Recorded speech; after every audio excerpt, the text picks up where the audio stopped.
Pressure, No big deal. Yeah, no big deal. Let's Don't mess it up. Oh, well, I don't plan on it. That's good. We're live. Hey, what's up? Welcome back to the WODprep podcast. I'm your host, CJ DePalma, with the better host, Claire Bays, and for sure the guest of the weekend already, Joel Cochran. Good morning. Good morning, guys. Yeah. Where are we? We're at the Omni Hotel in Dallas for Affiliate Con. Cool. And super pumped, excited. Ton of people here. We already had a bunch of events prior to this. We had our mastermind and already had about 200 people. That's crazy. I want to talk about that. Yeah, definitely. There's way more people here than I anticipated. Yeah. Like triple. Really? Yeah, they're like, Ben, come speak. And he was like, should we go? I'm like, yeah, I mean, it's social things. We should network. We don't do a lot of that, like being present in the space. You're doing more of it. We're doing more of it. And so I was like, yeah, let's go. And I was like, how many people? I was like, I don't know. I'm like, all right, we'll just figure it out. And yeah, there's a lot of people here. There's a lot of people here. I noticed it last night down at the bar. I was like, "Whoa, my gosh, there's so many people out." Yeah. So the last 2 days, what was the last 2 days, and how is it different than what is coming in today and tomorrow? Since you are a coach, you're a mentor. Is that the appropriate term with Best Hour today? Yeah, I am a business development coach. Okay. For Affiliate U. Awesome. Okay, got it. And what is Affiliate U? Affiliate University is a business development program for affiliates worldwide. So we work with a little over 350 affiliates worldwide.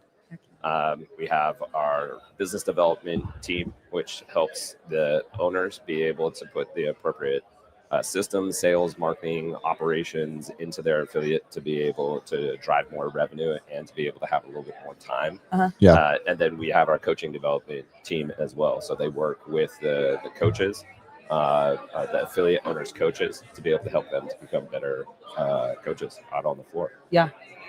Got it. It's pretty. I'm trying to figure out.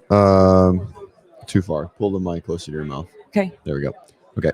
Also, it's just really loud in my headphones. Is it? Okay. Here. I'll turn you down. Is that better? Now it's, really quiet now. Sorry. It's all right. Go back. Joel's low too. All right. I'm going to turn both of you up. And I'll just turn your headphones down. Okay, cool. Awesome. And how long have you been doing that? Better. So I started with Affiliate U in 2022. I came in, I started doing sales with them. Then I moved into coaching development and then started doing mindset coaching as well. Cool. And then what'd you do before that? Were you just a gym owner? So I ran an affiliate in Reno, Nevada from 2014 to 2020. Before that, I put on some CrossFit competitions. So I had a company that. Which ones? It was called Hell of the West. So we did 1 year of it in Reno, Nevada. It's the perfect name, by the way. I know. It's such a great name. I'm all about that name. Yeah. We had our little blip on the radar. We had about a $35,000 payout. 1 year. So we were the second highest payout that year. And that was why we didn't continue do it on. again. Yeah. I was going to say, I was like, how did that go for you? Yeah, it tanked hard. Sure. That's a lot of money. Because we ended up getting a huge space at one of the casinos. And one of the deals that was made was like, hey, you need to get these rooms booked. And if you don't, we're charging you the space. And we didn't get the on rooms top booked. of the payouts to the athletes. Yeah, 100%. Oof. Yeah. And so that ended up bankrupting. Man, quick. I've talked to a couple. I'm deep in the event space, right, or in the competitive event space. That's like where I hang out most of the time. Cool. It's so much fun. It is. But definitely, like mentorship for that has to occur, And I already know some events that do things extremely well. And you went into that with 1 year, and you were like, "Whoa, we approached this wrong. I'm out." Yeah. But if you had, you probably learned a lot that then would inform if you had chosen to do it again. Oh, massively. I mean, I took it into my affiliate space and it ended up just pivoting it and just doing it within the affiliate space. Yeah. And we only did nonprofit from there on out. Yeah. What I found with doing nonprofit is that it gave the capacity to get more people out onto the floor because they're like, oh, it's for a good cause, so I'll come compete, right? Yeah. In comparison to it, like I got to get the best athletes in the nation. Yeah. There's so much more you have to do there to like entice competitive athletes out. But when it comes to, your day-to-day athletes doing a nonprofit, people are like, oh, okay, I wasn't planning on competing, but since it's for a good cause, right, they'll come out and compete. And we sold out our our competition every single year by That's awesome. doing it as a nonprofit. Yeah. I can't say that that's a common model today either at all that I see. Not saying it doesn't occur, but Well, I don't see a lot of it. I mean, maybe not as like a 501(c), but most of them are nonprofits because they don't make it. They don't make any money. Yes, it's a labor of love. Labor of love for sure, right? So maybe they would do a little bit better if they just said they were a nonprofit and just put it right back into it. Oh yeah, yeah. You know, I mean, we did about $35K each event, anywhere from 35 to 40K. And that was when you were running it out of your affiliate. Out of the affiliate, right? Yeah, that was like 120 to 150 athletes that would be competing in one day competition. Yeah. You know, really simple. Like that. I mean, that's how we push it to our affiliate owners. It's like, you guys make it as simple as possible. Right. Like we overcomplicate. We make things more complicated than they necessarily need to be. Not only in our affiliates, but in our lives and our relationships. Like so many things we overcomplicate. Yeah. We don't need to. Keep it simple. Yeah. I like that. So one of my athletes, a good friend of mine, that was my athlete, Teddy Fullerton, just took your Proclivity. Yes. Proclivity. Yeah. Yeah. So what is that? Yeah. So that's the business that I currently own. So in 2020, when the pandemic came, my business partners and I didn't necessarily agree on like how we were going to move through the pandemic. And so just made a decision like, hey, you guys go this way, I'm going to go this way, no big deal. And then I started going into the virtual space, which is something that I definitely wanted to get into. It gives me a lot more freedom. Sure. And so I moved into that space. And before that time, inside the affiliate, I was recognizing like, man, why don't I have a higher retention? Like I have a great affiliate. I have full-time coaches. Like the programming is great. All these things are fantastic. Yeah. And what I started realizing is like, oh, wait a second. These people who are coming in here, they believe that they're a certain character, right, in their life. And so they're trying to create a new story, but with the same character.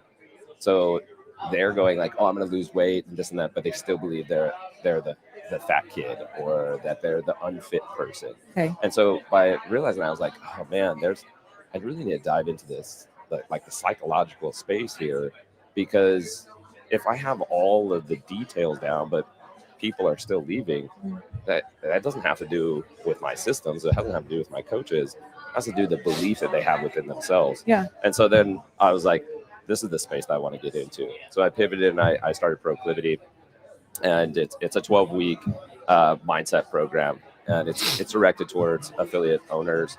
We take them through a self-development program, then we take them through a retreat, so a live version of it.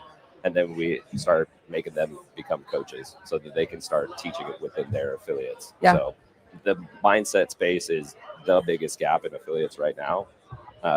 There's nutrition programs out there. Obviously, the fitness is handled. But when it comes to the mindset aspect, nobody's doing it. Yeah. And so there's a lot of, I think I have 34, 35 graduates of the Proclivity method rolling around, their sweatshirts on and everything else. And it's been, it's been incredible. Yeah. And so wait, you started Proclivity in 2020? Yeah. Okay, cool. Mm-hmm. Sweet. And can you guys hear me? I'm gonna turn my mic down. Yeah. Yes. Okay. We're testing on you if you can't tell. Sorry. Yeah. We're real-time learning. This is good. Yeah. Now I feel like I'm in the space. That's right. Cool. Oh man, our thing is falling. Ben, where'd you go? I just saw him walk by. Oh well. It doesn't look bad there. Yeah, it doesn't. So that matters. So then what do you, so from like, is there a carryover? Like obviously does a lot of Proclivity do best hour? Do a lot of best hours do Proclivity? Is that like so are they a funnel system for you? Yeah, 100%. So I came in with my background in mindset training as one of the reasons that Best Hour wanted me to come in. Got it. And so they had me come in and start a mindset program. So we have what's called Mindset 1.0, Mindset 2.0. Got it. So Proclivity like preceded like your time at Best Hour. That was before. Yeah, Proclivity was first. It. Then I came into Best Hour and created the two different programs within Best Hour. 1.0 is a 4-week program, being able to give like the essential mindset tools that affiliate owners need to be able to build more confidence, more clarity within themselves, so that it can transfer over into their business. Sure. And then our 2.0 version is being able to dial in their leadership. How do they perceive themselves as a leader? What does a leader look like to themselves? Again, it's that whole concept of what's the character that we're all walking around with. We all have a framework of like who I am. And if we don't test that framework and go like, is that really who you are? Why do you say that that's who you are? Sure. Until we start testing that nothing can really necessarily be changed. And so we take them through that 1.0, 2.0, and a lot of people want to continue on with proclivity. Cool. And then we take them into just a deeper end of the pool. Yeah.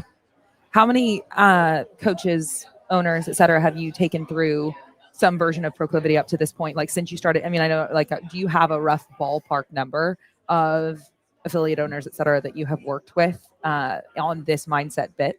Oh, I know it's a big question. Hundreds. Yeah. Yeah. Nice. Yeah. Maybe 200 or plus. And so obviously you niche down on this because you saw it as the gap, right? And Massive, something that was of interest to you. Yeah. Big time. And so most affiliate owners and so on come to you with, like you said, their own narrative, but like, you see a lot of times like they come in because they love doing CrossFit, right? They love it so much that then they eventually want to open an affiliate themselves. And so then the next step is, but wait a second, I have to be a leader too. Like, hold on, there's so much more to this. Oh yeah. I mean, majority of the times, most affiliates aren't succeeding. One, because they don't have the systems.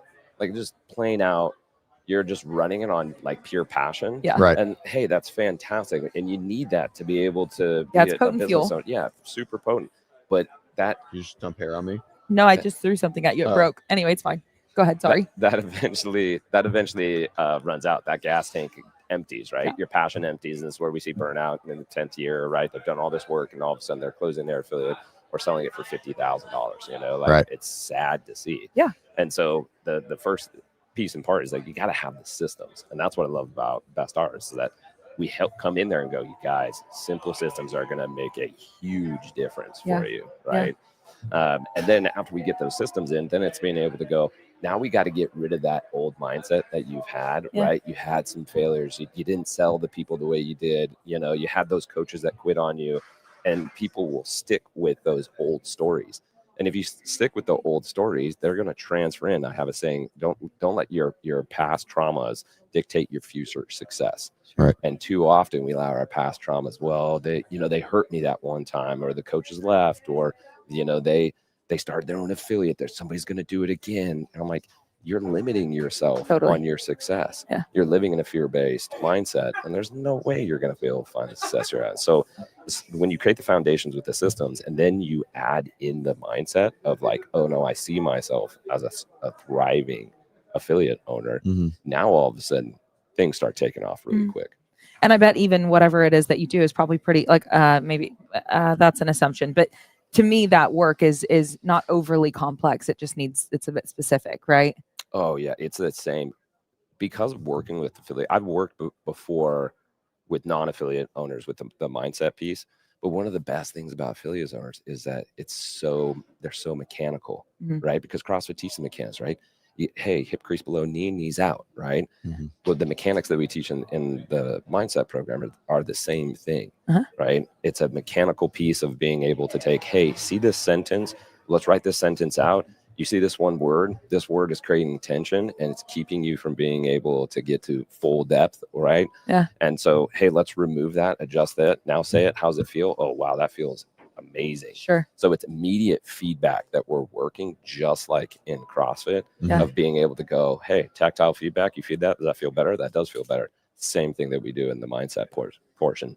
So affiliate owners grab onto it and they're like, I love this. Sure. And then they just immediately start putting it into their life and they just watch their life take a complete turn. Yeah. So that sentence example, what would you say is a really, really common one? That sentence that you pull a word out, put something else in, it feels much better and it suddenly starts to fuel them in a direction they actually want to go. Do you have like a really easy grab example of a sentence like that? 100%. So one of the very first, what we call as story work, right? Because what we're doing is we're taking a story, we're working through it, right? And so one sentence I would have you do is if you had a pen and piece of paper, I'd say, all right, pull out your pen and piece of paper. I want you to write this sentence down. How can I ever get over what? right? And what I tell people is, I was like, hey, you got the 5 pounds and you got the 50 pounds. 50 pounds is going to be a different stimulus than the 5 pounds, right? You can go deep. Hey, how can I ever get over the abuse that I had from my father? Stuff that you might not tell a lot of people. Well, you're picking up the 50 pounds. You're going to have one hell of a stimulus there, right? But you're also going to get an adaptation. So if you pick up the heavier weight, you're going to get a better adaptation. You pick up the 5 pounds, not much stimulus, not much adaptation, right?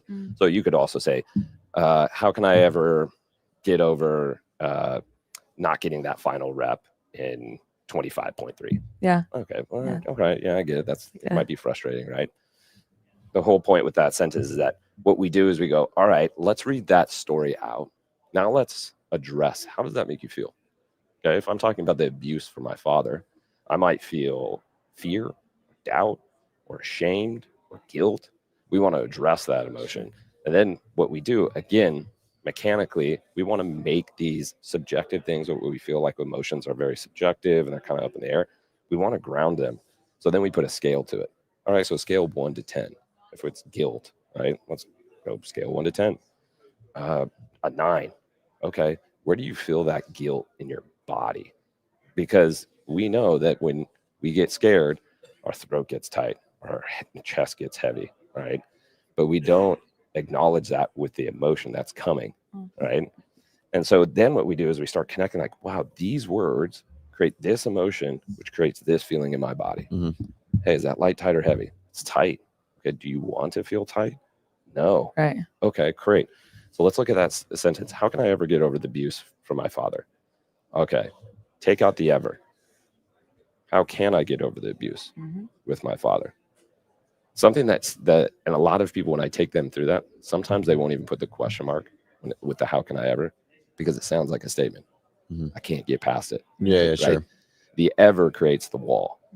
And so by taking out the ever, what it does is it makes us go, well, how can I? Right? And people will say it just like that. How can I?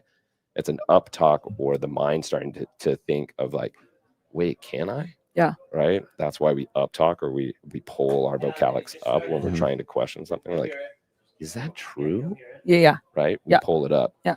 And so we work them through that, and people go, oh, shoot. And then the first thing that I drive home, this is 1.0, that I'm basically taking you through. The first thing I drive home is going, we don't ask enough questions. We make a lot of statements about others, and particularly about ourselves. Sure. Right. Yeah. I'm always busy. Right. I'm terrible at, clean and jerks. I'm never good at gymnastics. Statement. Why am I not good at gymnastics? Who told me I wasn't good at gymnastics? What parts of gymnastics am I not good at? Yeah. Right. What would happen if I invested more time in specifically handstand walks? Is it that I am lacking mobility, or is it that I don't have stability? What is it? When we start asking those questions, we actually start finding solutions. But if I would have stopped at the very beginning, I'm not good at gymnastics, that's it. Right. I now stick to the characteristic. I'm now stuck in that. Yeah. And this is what people do in their business, their relationships with themselves. Yeah. So the very first thing, and that's just a simple phrase work, is being able to go, man, one word can make me feel like this. Yeah. And if I start going like, wait a second, words like always and never, binary language, pulls me and tightens me in and puts me into a box. Sure. Is it always? Is it never? Those are binary things. The sun will always rise until it doesn't. And then, well, life's over as we know, Sure. right? But when we talk about, oh, that client's always late, always, like they've never not shown up on time. Right. Okay. So now we're bringing dramatics into our day-to-day of like, they're the worst. And now we're going to focus in on them and we're going to hone it. And that's the only thing we're going to see. Yeah. Right. Is they're always going to be late, even if they show up late only 2 out of the 5 days. Yeah. And humans are incredibly, change is hard, but we're very capable of doing it. And so then putting someone in a box and not allowing them the opportunity to also change is kind of not of service to them or to you. Yeah, 100%. Yeah. So I mean, that's pretty deep. So like, so like, that's what you do with, so that's what you do. So I appreciate for sharing. So that's what you do with Best Hour. Yes. And so like, what's the progression to proclivity? Is it just like more depth, more time, like more high touch points, etc. Yeah, Yeah. 100%. It's like kind of like going in from like your level 1 to your level 2. Sure. Right? There's way more touch points to it. Got it. And so you said you started this in 2020, right? And so like were you just innately like mindset driven, or like did you have any education, or like what did you do? What did you study? Who did you follow? Who did you read, etc.? Yeah. Great question. So I went to the University of Nevada, studied speech communications, studied verbal and nonverbal communications. From there, I've done a lot. What does that yield to in for a job? Opening up a CrossFit gym. Okay. Literally sure. anything. If you're a better communicator, you're more successful. Usually it's like Right. marketing. Okay. Got it. Okay. Right. Yeah. Is what they would like point it towards. Sure. But yeah, when I got through college, I was just like, what am I doing here? Like, college is a complete waste of money. I went to school. He Yeah. agrees. He's a physical therapist. I went to school for like 8 years, so I get it. Yeah, I'm like, what am I doing here? But it did teach me some really good lessons. But that really opened up the door for me. And I was always innate to like want to do certain retreats and breath work and all these different things. And you should move to Austin, Texas. That's where I live. That's where I live. Done. That's funny. Well, you're right at home. Yeah, very much. And so. it's great. It's great. Yeah, That's funny. Anyway, sorry. I didn't realize you lived there. Yep. If you said Nevada, I thought you might still be there. I completely interrupted you. Please keep going. All good. All good. Yeah. So I went through a couple different certifications, and Enlifted is the main certification that I went through. Okay.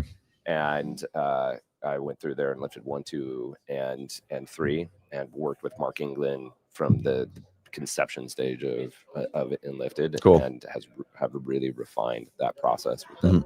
Cool. Awesome. That's pretty neat. Yeah, that's cool. Well, I mean, it's also just like the fact that the first sentence that you brought up was like deep trauma.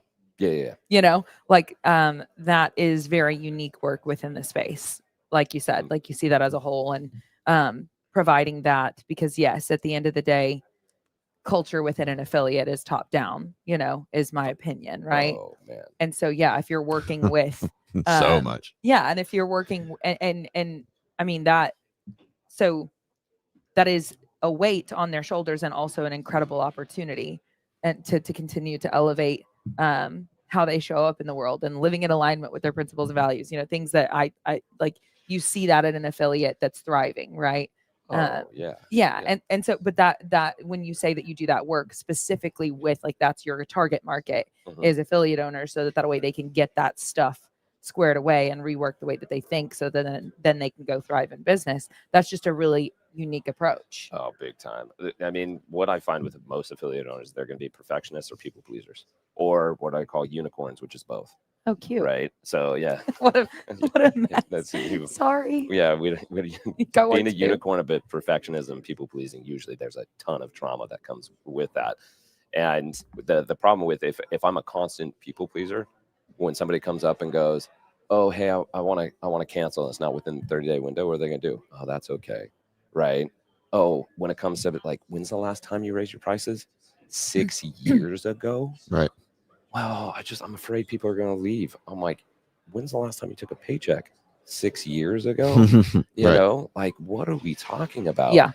But if they have, say, abandonment issues, mom, dad left them, they don't talk about it.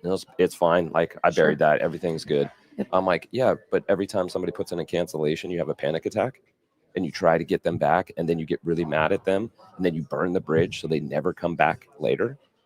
That's your personal shit you're not dealing with. Totally. So why don't we just address the thing, process the emotion you never processed, clear that thing, cry in front of 8 other people. And you're just like, why? I can't tell you the amount of people that have already walked by who have already looked at me and be like, you're the We've been through it.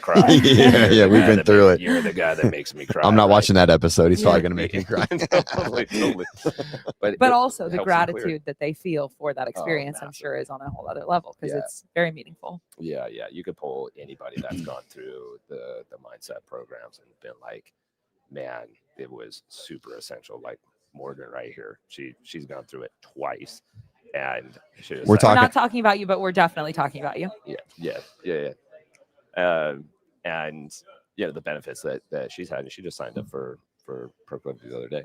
Cool. So Awesome. So you mentioned that like you feel like the top down like cultural influence from like owner. What do you see the biggest, I don't know, challenge, maybe problem might not be the right word, like what's the most common thing that you see from like that concept of like what owners like kind of project into the affiliate, whether good or bad? the imposters are really, really big. I have no idea what that means. Yeah, totally. That's his. So he's your client now. Yeah, that's it. I have That's no right. idea what that That's means. right. The imposters are really, really big within affiliate ownership and owners in general. Like I was just talking to somebody today, and there's like, I don't feel like I belong to be here. There's like, I don't look like a CrossFitter, right? I struggle with depression. I go to food when I feel like I'm not, doing the thing that I'm supposed to as an owner. And this is all, again, that character that I was talking about. That character was formed a long time ago, and we've done everything that we can to try to like pull away from that character, but we're just rooting ourselves deeper and deeper into that characteristic, Right. and helping people realize like the imposter is a part of you, but not you. So the example I always give is like, nobody goes to greet your shadow. Your shadow's with you because there's light and there's your body, but I'm going to go greet you. I'm not going to greet your shadow. But a lot of times we're looking at our shadow. And by being able to separate the two of like, oh, there's this imposter that tells me I'm not good enough. I'm not fit enough. I'm not pretty enough. I've failed all these times. I'm a terrible husband. I'm a terrible wife. I'm a terrible dad. I'm a terrible mom. Even though there's no objective data to actually say that there is. Sure. Yeah. But we've created the story in our head that I'm not that, right? And so then we're trying to do everything we can to like prove that imposter wrong. But no matter how many times we push the finish line, the imposter's still there. That goes, yeah, you push the finish line, but you're not here. Right. Or yeah, but you still fucked up over here and didn't get that done, even though you got to this point. You're like, oh damn, I'm right. And the imposter just takes over people. And so breaking the imposters, something we work on in the 2.0 is being like, no, we're going right after that. You can't be a good leader if you're constantly second guessing yourself. So you're saying imposter, not imposter syndrome, is that like on purpose? Or is it just like same thing, or is it just how you define it? Yeah, so we actually separate the imposter. So the very first thing when we go into imposter work is I go, cool, we have to name our imposter. So my imposter is Rick the Dick. Okay, so you don't name, so it's like a noun, not like an adjective or a verb, right? Correct. Okay, Correct. got it. Yeah. And that's I assume that's on purpose. Yeah, for sure. Like I have to separate first. So yeah, you can have like the imposter syndrome, right? Which is like you're coming back to it time and time again, and you might not even recognize that you're doing it, right? So you're getting back to this basically victim mentality state, and you don't even know it. And that's my favorite thing when I ask people about the victim mentality. I'm like, hey, what's the victim mentality? And they'll tell me their definition. Like, what would you say a victim mentality is? I mean, just like my off the cuff. Yeah, I got it. Yeah, for sure. You know it. Anyway, go ahead. I mean, just like being a pussy and just like, at all times, just like blaming everyone for everything, not taking responsibility. Not taking responsibility. Yeah. Pointing the finger, right? Yeah. And for most people, that's what they're gonna say. Well, and that leaves you without agency. Like that's like every time that I go down the path of not taking ownership, even if something did occur to me, if I have no role, I have no power. That's right. And that's pretty defeating, but that's a choice. Oh, massively defeating. And that's, and I'm not saying that work is not hard to come to that, right? Yeah, totally. But choice. Anyway, go ahead. Totally. And when we think of the victim mentality, the very first thing we think of is we think of someone else instead of ourselves. Oh, yeah. Right. Yes. And so as soon as we start thinking of someone else as the victim, yeah, we're not the victim. Because as soon as I make somebody the villain, what does that have to make me? I have to be the victim. So even when we're saying like, oh, those people who never take, ownership and this, or you be the hero. Yeah, you can be the hero, right? If in the state of that action, so say somebody does something to you and you're like, oh, they're the villain. You can step in as the hero, but the hero is within ourselves. Like the hero is what we decide to do in ourselves. Yeah. Too often we so quickly we'll point the finger at somebody else and be like, I can't believe they're doing this. Sure. Right. Yeah. And as soon as we do that, we are giving up our power. So we're surrendering that power over. And the best thing that I found for people is like, the faster you can recognize when you're in the victim mentality, the better, because now you can get out of it. But if you don't believe you're in the victim mentality, then you're unaware. If you're unaware, you will stay right in the victim mentality. And so the most important thing is to keep your head on a swivel. I'm like, dang, am I being a victim right now? I am being a victim. Okay, if I'm being a victim right now, then what can I do to be the hero? How do I pull myself out of this, create agency, and create empowerment? But too often, if we think that we're separate from everyone else, like, no, I always take ownership and I'm always, this and that. I'm like, no, we're human. Yeah. That's some bullshit. Yeah. Like, for sure, you're going to be in the victim mentality. It's going to happen multiple times throughout the day. Sure. Right. Yeah. They didn't show up on time, like, God, then, victim mentality. Right. We're already right in it. Right. Yeah. Interesting. Well, that takes me to, I mean, that's kind of, now but that takes me to like judgment of, so if I'm thinking that you're doing something wrong or a victim or being a victim and I don't like that or whatever, right, then I'm judging it in some capacity. I feel like judgment is always such a good mirror to me. If I catch myself in judgment, then like, what does that say to me about me? Why am I judging you? Anyway, but I don't know that anyway. No, that's perfect. That's deep.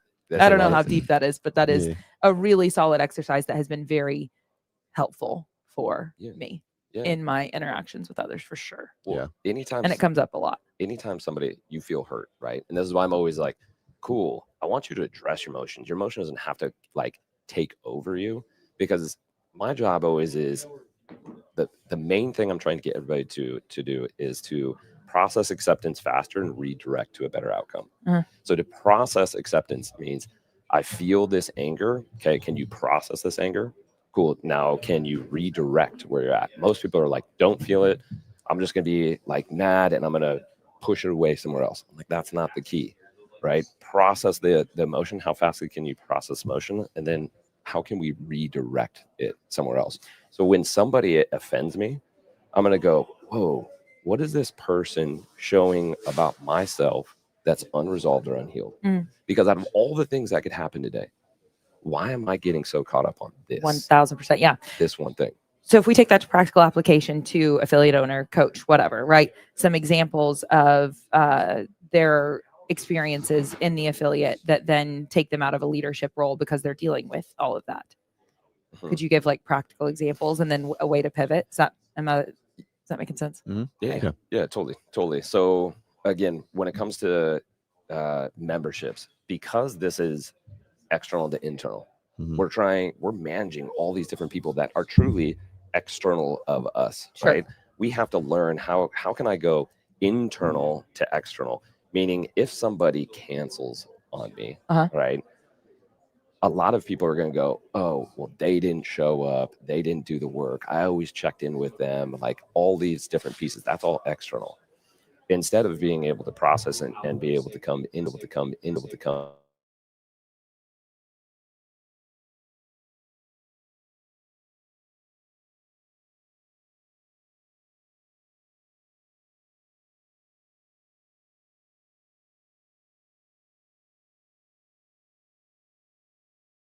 this is an opportunity. So now all of a sudden, this isn't a cancellation. This is a celebration. Yeah. So now if I celebrate you and I go, all right, cool. I think we lost. Hold on. Just keep talking. That was weird. We just lost audio, yeah. Into this. Sorry. I don't even know what happened. We'll figure this out. Yeah, I'm like, I obviously want you to finish the thought. Yeah, I apologize.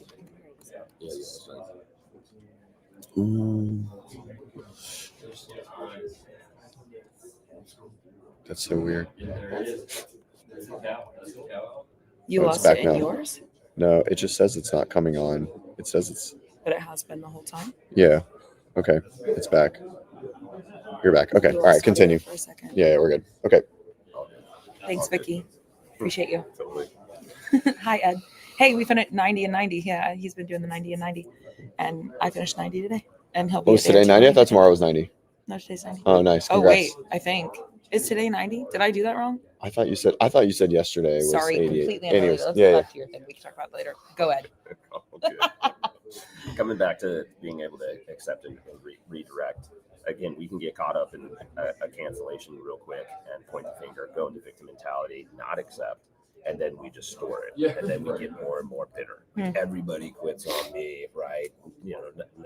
Nobody's actually committed to their fitness, right? And then we just get bitter and bitter. That's not leadership, right? Well, and that's going to Right. resonate so deep. Like you're pointing that out, and that's going to resonate so deeply with so many people. Anyway, I'm just like, that really hits for a lot of people because that resentment continues. It's like that I don't know, shit pile that just grows, Well, there's a personal connection. Not only do they go, okay, let's take it back to being a perfectionist or a people pleaser. They're trying to appease and they're trying to please.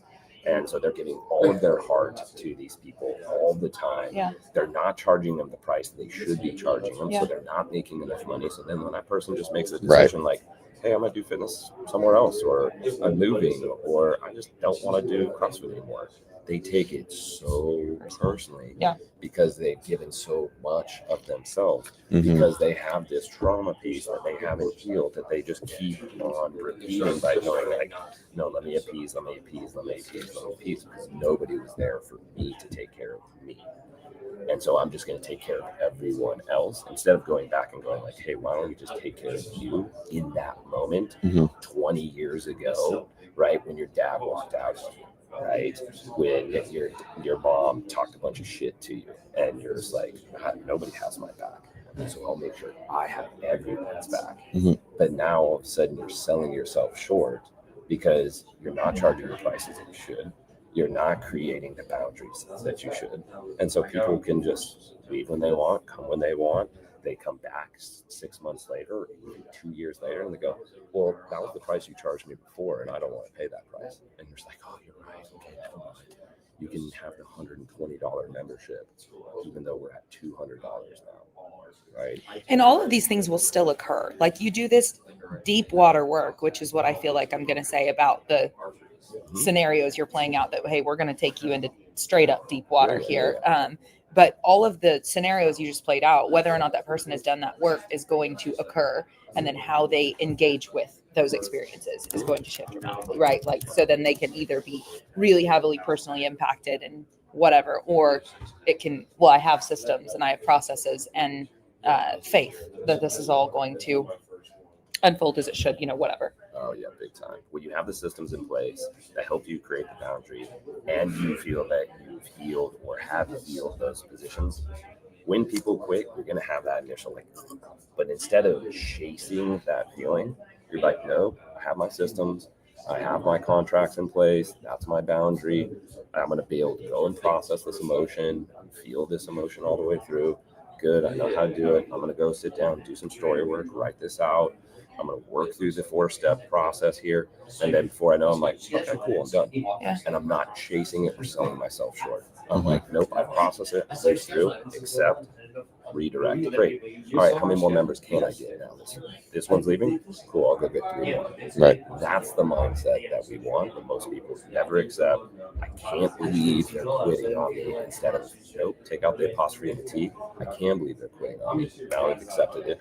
Great. And now what? Yeah. And now what am I going to do? Too many people get stuck on that. I can't believe it. Sure.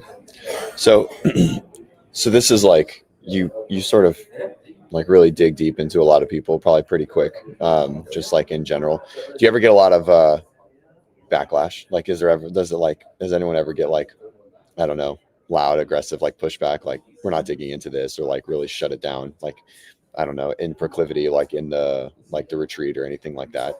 Oh man, by the time they're at the retreat, they're already going. Like, so bought in. Teddy was like, yeah, I'm in. Yeah. Right? She was like, they didn't want to do it because I'm putting them in some really like. Right. That's what she said. She walked me through a little bit of it, and she was like, "This was crazy." Yeah, totally. It's like, all right, everybody stand in front of each other.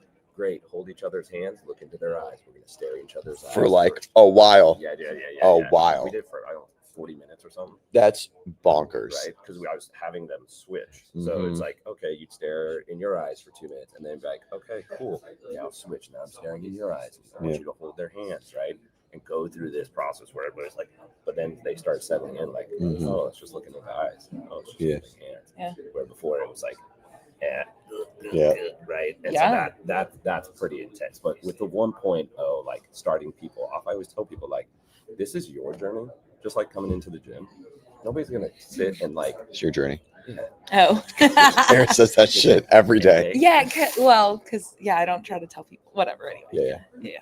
Exactly. I mean, people come into the gym, right? And you're not gonna be like, you need to do an RX or fuck you, right? You know. And Wait, that's not right. well, I mean, maybe at your gym. We have standards, but That's right. appropriate stimulus matters. Exactly. And the mechanics are always going to be the same. Sure. Right. Just like I was walking through, how can I? Right. The mechanic is going to be the same. Yeah. You choose your intensity, right? And so if you're not ready to grab that 50-pounder, okay, great. But as I'm working in group, and the reason I work in group is because I'm going to be asking questions at the beginning, like, okay, you're the emotional one. I got you. You're going to be the one that goes deep. So I'm going to go after the one that goes deep because now to open everyone else up. Yeah. Yeah.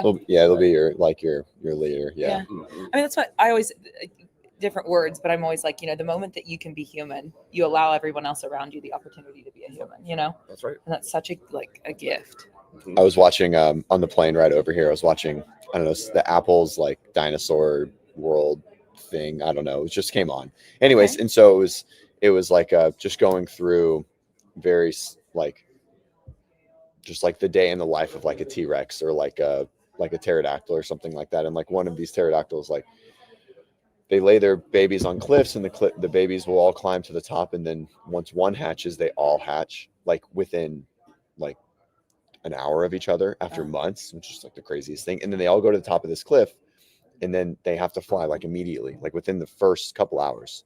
And so it takes forever for them. And I'm like, how do they even know this? Like this, anyways. And so without trying to get into that, it was like basically like they would go and they'd stop, they'd go and they stop, and then one would go and then they would all follow. And so anyways, like the same thing. Yeah. It's the same. Yeah. Exact same. CJ is now a pterodactyl expert. Yeah, it was great. It was so interesting. It was like just like 10 minutes of like T-Rex are really good swimmers because their bones are because their bones are kind of hollow and like they have like these like the big feet and flippers and they're like really bottom weighted so they float like a boat. And I was like, what? I was like, this is crazy. It was only like 15 minutes. I learned so much in this really short amount of time. Oh my I'm now going to earmark this for the next time I'm traveling. Yeah. Yeah, it was great. Was this on your flight? It was like on the American Airlines like free entertainment thing. Okay. Yeah, I watched a Friends episode and I was like, I've seen all of these 1,000 times and let's watch something different. Yeah, it was great. It was like the most solid 15 minutes of education I've had in a while. Today was my day 90. Awesome. Congrats. Thanks. So with the work that you do, part of me is like, well, I bet there's a lot of resistance to this work. Like in general, people do not want to go so deep unless the pain of not doing so is great enough and their threshold is uniquely their own, right? For that pain. But also the people that are coming to you by now are like open to the idea of doing the work, right? I don't know. It's just it's such an interesting niche that you're in to be doing that type of work specifically for affiliate members and so on,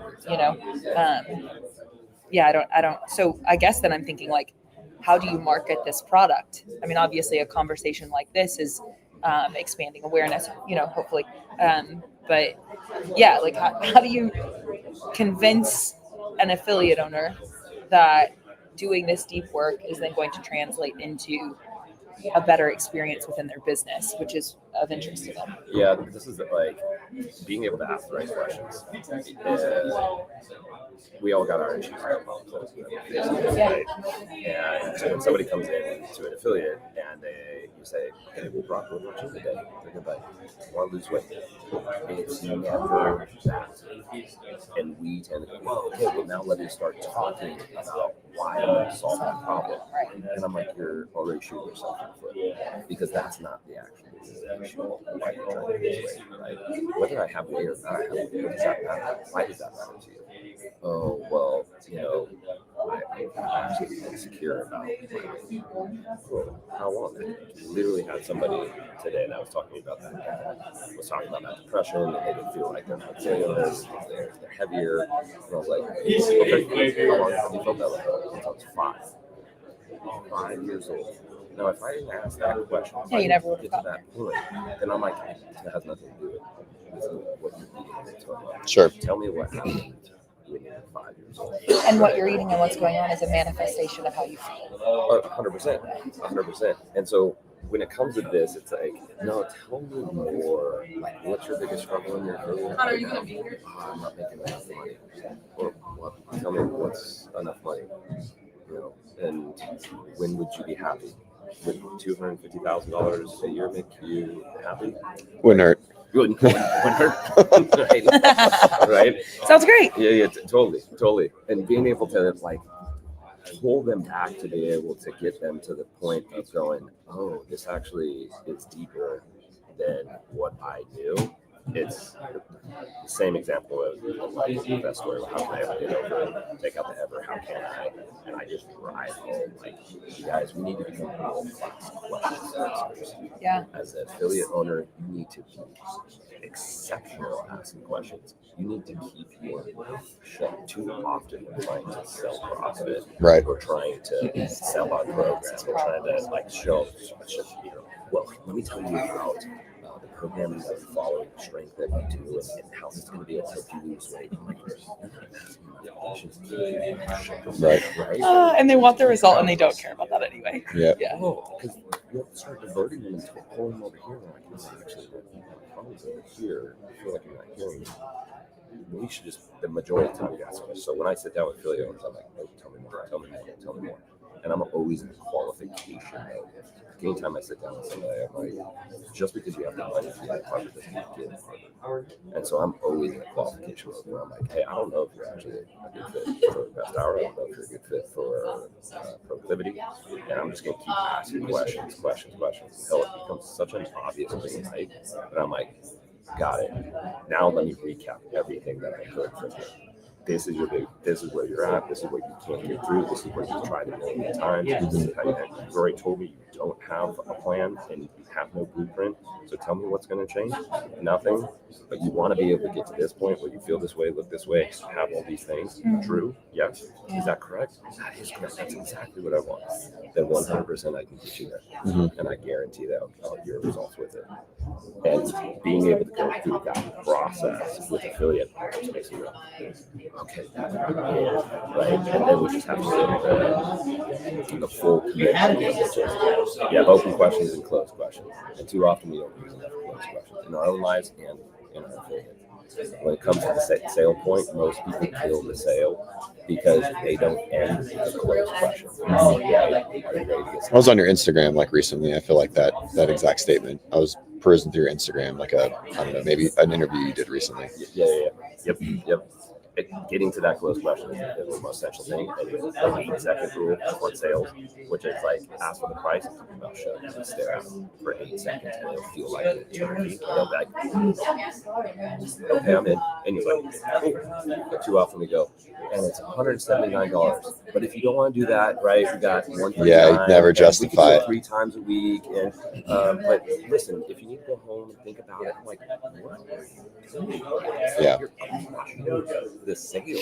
Yeah. And it's no different on the sale or, hey, I got this deep trauma or bullshit that I can deal with. Do you want to feel that way? Do you want to continue to feel that way? Yes. Well, it's one. No, I'm not answer. It's a closed question. Right. It's either yes or no. You're either going to take this path or you're not going to take this path. Don't bullshit me. And that's how I take everybody into mindset. It's like you're either in or out. If you're out, then you're out. Like, come back when you're ready, right? Because I just guarantee you guys are the same culture and you're going to stay the same way over and over. Right. And you're going to wonder why your relationship is wonder why you're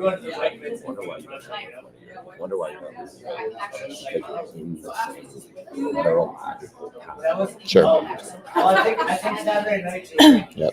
Yeah, that was good. I took I don't know, like a sales accelerator, something or other. And that was like the biggest thing that I took away. I do all of our one-on-one sales, which is like a pretty high ticket sale thing. And so, early on I would like justify the price, like as I said the price. And now it's like my whole hour-long conversation is the justification. And then I say it and then I'm like, just wait. Yeah. So It works. Yep, it does. It works. It works so much. It's so crazy. It Well, does work for sure. Also, you've got reps of trusting, like, that the value is there. You have the results for the Oh, clients. yeah, You for have so sure. much faith in the product. You have so much faith in the product. And so that, like, then there is that earlier owner or whatever, or they're working through all of this and like they're not sure if yet, right? And so then they have to, I guess, just choose a bit of faith. And did it work for them? Yeah. I mean, if you're trying to sell it, believing in it is probably a really good idea. And knowing that it works, right? Yeah, You have the social proof that it works. I talk to a lot of affiliates and they're like, do you feel it really works? There's like, yeah. Okay, cool. Are you willing to put money on that? Like, are you willing to give a money back guarantee? And a lot of affiliates don't do that. I'm like, why not?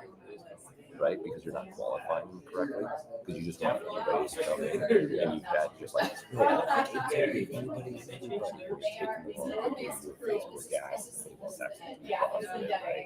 Right. Strength training, right? That kind of is going to be this hit camp, right? And it's like, oh, I want out of this as fast as possible. You're not actually willing to qualify, because if you qualify and you know it's a green light, why would I put my money on the line? Mm-hmm. Like, I put my money on the line. It's a $4,000 program, and I put my money on the line. And not even the beginning. I go, Right. if you don't get to the end of my program, and on the 12th, you don't go, this was life changing. If you don't use those words, I'll give you all $4,000. Right. Because I know. Yeah. And so the same thing with affiliates. Okay, give them a 30-day back guarantee. Yeah. Money back guarantee. You come 3 times for 4 weeks. You don't feel like it's good for you. Money back guarantee. But I've already qualified you, and I've already seen that you have everything I need for you to get the results that you want. So that you qualify. Yeah. Well, and for an affiliate owner, it's something as simple as a membership, right? And so like, even if you're brand new or you're feeling not so confident, like that CrossFit works, you open an affiliate, that CrossFit works, and so you can lean on the results that have been gotten from everyone else, even if you're still unsure of your own personal whatever, Yep. if you don't have the social proof from your current, because every coach has to start somewhere, they got to get a first client somewhere. All right, so we'll start to wrap this up. Thanks for coming on. So you're speaking this weekend, yes? Yeah. What's your topic? Today I'm talking about, actually the next 2 days I'm talking about the character. So how do we identify the character that we're in? So a lot of stuff that we talked about today, I'll be diving into that. And I'll actually be working people through story work. You're just going to pull people out of the crowd? Yeah. Nice. Yeah. That's so sick. If I see you guys in there, I'll start pulling people out. Yeah. Cheers might start rolling. Cool. That'll be cool. It usually happens. So Oh, yeah, for sure. I'll be looking at the people and like, Yeah. come here. Yeah, and it's exactly. the one that looks emotional.